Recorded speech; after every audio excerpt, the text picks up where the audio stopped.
Hello, owls and owlets. Today we'll read another story, Moving House. In this story, we will discover the first experience of moving house. Xin chào các cú lớn và cú bé. Hôm nay chúng ta sẽ cùng đọc một câu chuyện mới nhé. Chuyện bé chuyển nhà. Trong chuyện này, chúng ta sẽ hiểu thêm về trải nghiệm đầu tiên của bé khi chuyển nhà. Now we will read the story in English. Bây giờ chúng ta cùng đọc truyện bằng tiếng Anh nhé. Moving House. Author Anna Chivadi. Illustrator Stephen Cartwright. Translator Nguyễn Phương Quỳnh.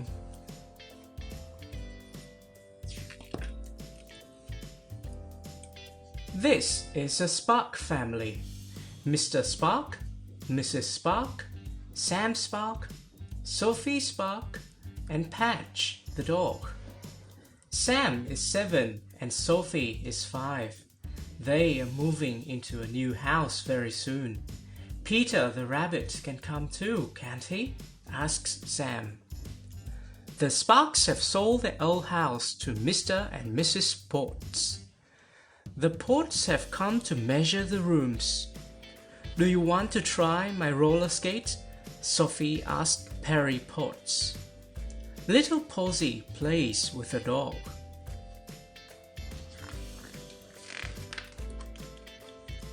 The Sparks go to see the new house. A decorator is busy with his brush and paint. Mr. Spark makes friends with the people who live next door. Naughty Patch chases the cat. Later, 2 men from Carl's Carpets arrive. Where do you want this carpet? They ask. In the living room, please, says Mrs. Spark.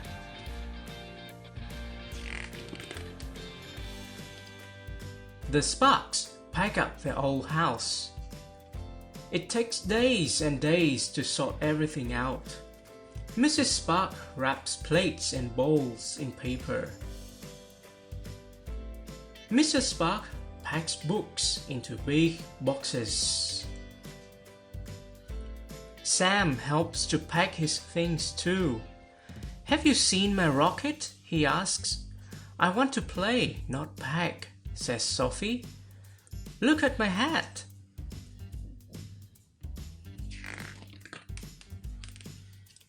Soon the big day is here. Early in the morning, a big green truck arrives to take the Sparks' furniture to their new house. In you go, rocking horse, says Bess.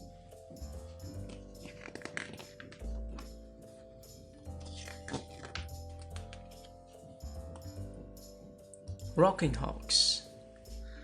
Bess and Bill and Frank, her helpers, load up the truck. Then they drive it to the new house. The Sparks follow behind in their car. They arrive at the new house. Bill shows Sam and Sophie the inside of the cab of the truck. Then he helps Bess and Frank carry all the furniture and boxes inside. They carry everything into the new house. Where would you like these plants, Mrs. S? Is that coffee? Asks Frank. Please be careful with the mattress, says Mrs. Spark.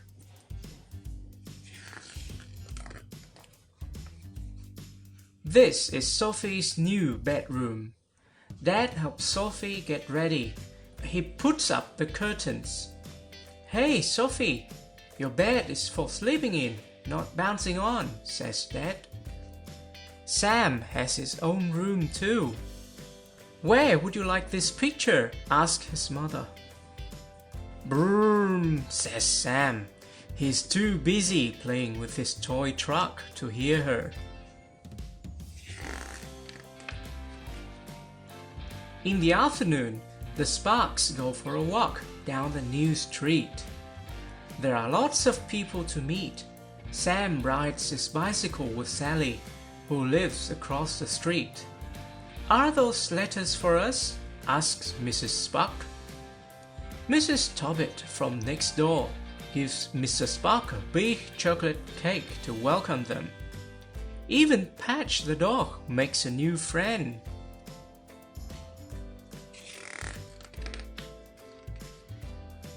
The Sparks are very tired after the move. They go to bed. I like this house, says Sam, and they all fall fast asleep in a new home. The end. Now we will read the story in Vietnamese. Bây giờ chúng ta sẽ cùng đọc truyện bằng tiếng Việt nhé. Bé chuyển nhà, tác giả Anna Chivadi, minh họa Stephen Cartwright, người dịch Nguyễn Phương Quỳnh.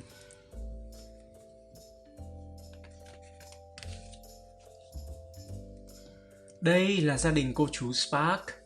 Chú Spark, cô Spark, bạn Sam Spark, bạn Sophie Spark và cún Patch.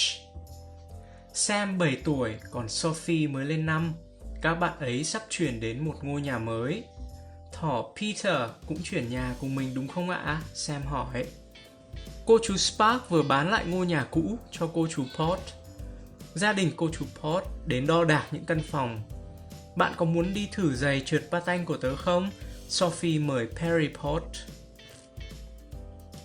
Còn em Posy đang chơi với cún Patch.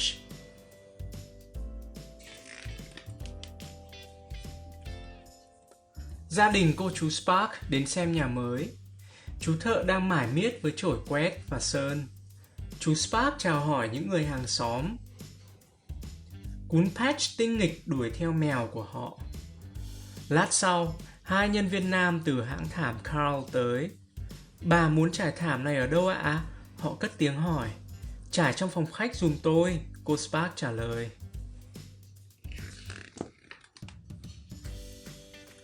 Gia đình cô chú Spark gói ghém đồ đạc ở nhà cũ. Mất đến nhiều ngày để phân loại đồ đạc. Cô Spark bọc đĩa và bát bằng giấy. Chú Spark thì xếp sách vở vào những cái hộp lớn. Sam cũng giúp bố mẹ gói ghém đồ đạc của bạn ấy. Bố mẹ có thấy tên lửa của con không ạ? Bạn ấy hỏi. Em muốn chơi cơ, không thích gói đồ đâu. Sophie phụng phịu.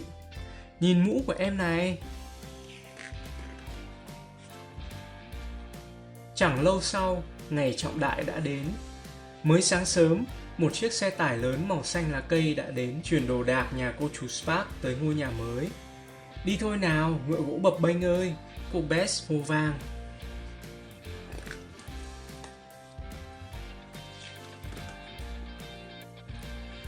Cô Bess, chú Bill và chú Frank là những thợ giúp chuyển nhà đang chất đồ đạc lên xe tải.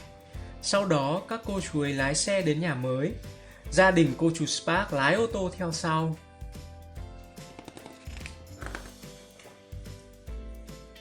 Họ đã đến nhà mới. Chú Bill cho Sam và Sophie xem cabin xe tải. Rồi chú ấy giúp cô Bess và chú Frank chuyển tất cả đồ đạc và những cái hộp vào nhà. Họ chuyển tất cả mọi thứ vào nhà mới. Bà muốn đặt những chậu cây cảnh ở đâu? Bà S. Cà phê đó hả? Chú Frank hỏi. Xin hãy cẩn thận với tấm đệm đó, cô Spark thốt lên.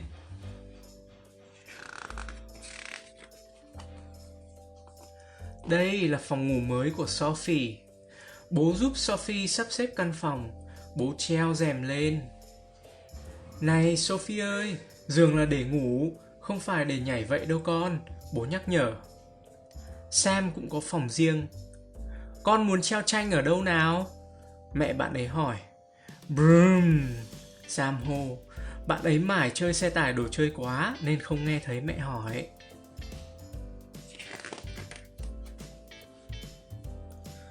Buổi chiều hôm đó, gia đình cô chú Spark xuống phố mới đi dạo. Cả nhà gặp gỡ rất nhiều người. Sam đạp xe đạp cùng với Sally. Nhà bạn ấy ở phía bên kia đường. Những lá thư này là của chúng tôi sao? Cô Spark hỏi. Cô Tobbit sống ở nhà bên tặng cô Spark một chiếc bánh ngọt sô-cô-la lớn để chào hỏi. Ngay cả cún Patch cũng có bạn mới.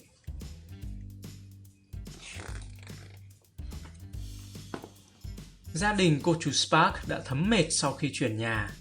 Cả nhà lên giường đi ngủ. Con thích ngôi nhà này, Sam cú nói, rồi cả nhà nhanh chóng chìm vào giấc ngủ trong ngôi nhà mới. Câu chuyện đến đây là hết rồi. Now we will read the story in both English and Vietnamese. Bây giờ chúng ta sẽ cùng đọc truyện bằng cả tiếng Anh và tiếng Việt nhé. Moving House, bé chuyển nhà. Author, tác giả Anna Trivedi. Illustrator, minh họa Stephen Cartwright.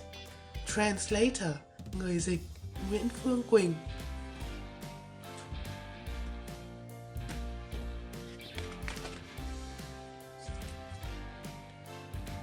This is the Spark family. Đây là gia đình cô chú Spark. Mr. Spark, chú Spark, Mrs. Spark, cô Spark, Sam Spark, bạn Sam Spark, Sophie Spark, bạn Sophie Spark, Patch, cún Patch. Sam is 7 and Sophie is 5. Sam 7 tuổi, còn Sophie mới lên 5. They are moving into a new house very soon. Các bạn ấy sắp chuyển đến một ngôi nhà mới. Peter the rabbit can come too, can't he? Asked Sam. Thỏ Peter cũng chuyển nhà cùng mình đúng không ạ? Sam hỏi. The Sparks have sold their old house to Mr. and Mrs. Potts. Cô chú Spark vừa bán lại ngôi nhà cũ cho cô chú Potts. The Potts have come to measure the rooms. Gia đình cô chú Potts đến đo đạc những căn phòng. Do you want to try my roller skates? Sophie asked Perry Potts. Bạn có muốn đi thử giày trượt patin của tớ không? Sophie mời Perry Potts. Little Posy plays with the dog. Còn em Posy đang chơi với cún Patch.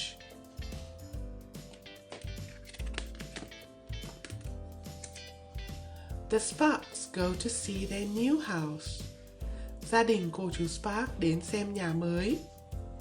A decorator is busy with his brush and paint. Chú thợ đang mải miết với chổi quét và sơn. Mr. Spark makes friends with the people who live next door. Chú Spark chào hỏi những người hàng xóm. Naughty Patch chases their cat.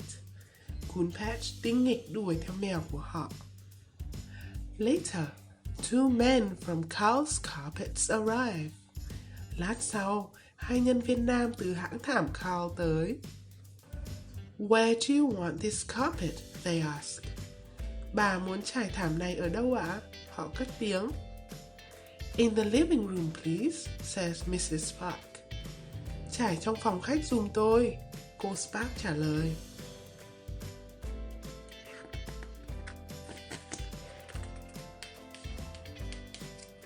The Sparks pack up their old house. Gia đình cô chú Spark gói ghém đồ đạc ở nhà cũ.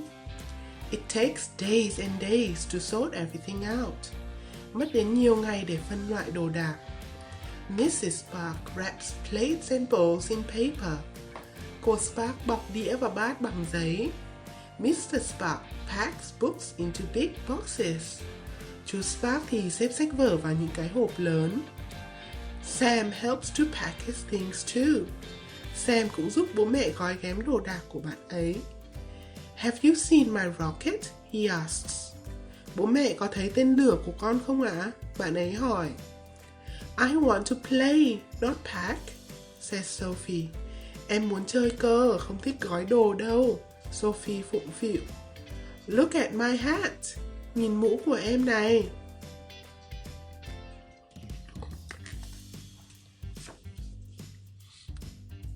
Soon, the big day is here. Chẳng lâu sau, ngày trọng đại đã đến. Frank, Bill, chú Frank, chú Bill.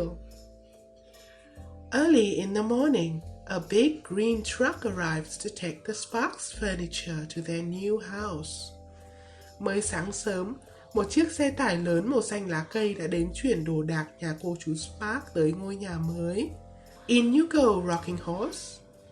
Đi thôi nào ngựa gỗ bập bênh ơi, says Bess. Cô Bess hô vang.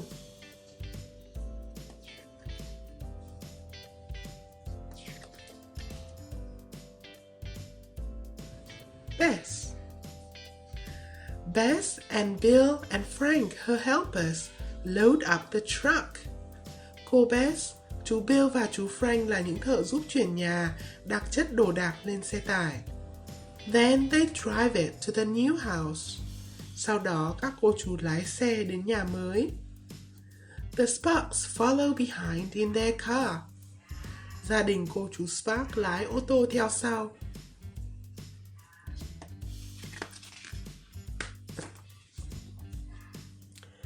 They arrive at the new house. Họ đã đến nhà mới.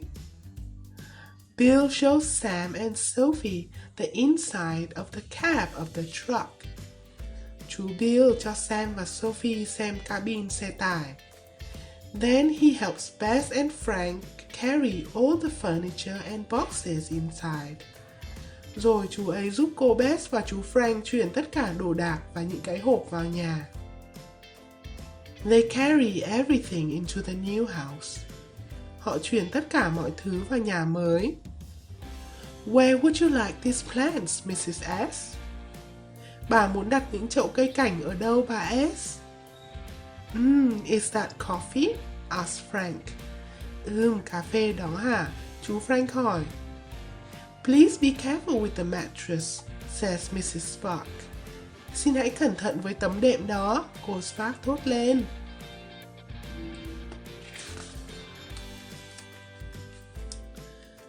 This is Sophie's new bedroom.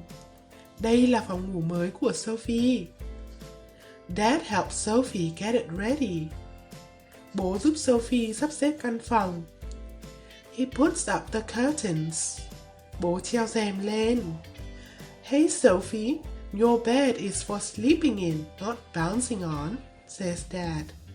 Này Sophie ơi, giường là để ngủ, không phải để nhảy vậy đâu con, bố nhắc nhở. Sam has his own room too. Sam cũng có phòng riêng. Where would you like this picture? Con muốn treo tranh ở đâu nào? Asked his mother. Mẹ bạn ấy hỏi. Broom, says Sam. Broom, Sam hô. He is too busy playing with his toy truck to hear her. Bạn ấy mải chơi xe tải đồ chơi quá nên không nghe thấy mẹ hỏi.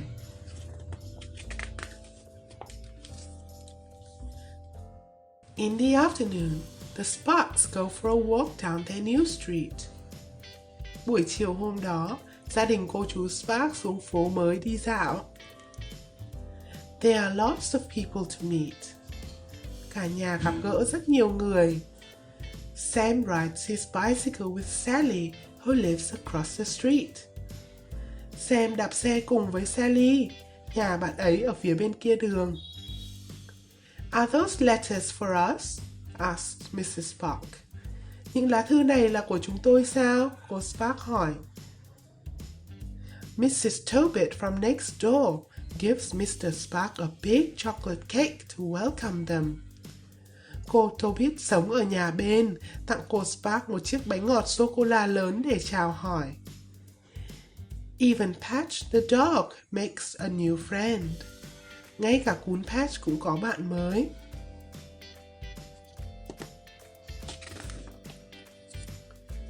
The Sparks are very tired after the move. Gia đình cô chú Spark đã thấm mệt sau khi chuyển nhà. They go to bed. Cả nhà lên giường đi ngủ. I like this house, says Sam. Con thích ngôi nhà này, Sam cô nói. And they all fall asleep in their new home. Rồi cả nhà nhanh chóng chìm vào giấc ngủ trong ngôi nhà mới. The end. Câu chuyện đến đây là hết rồi. Cảm ơn các bạn đã xem video. Xin hãy like và subscribe kênh của chúng mình. Hẹn gặp lại các bạn trong những video sau. Bye bye! Thank you for watching the video. Please like and subscribe to our channel. See you in our next videos. Bye bye!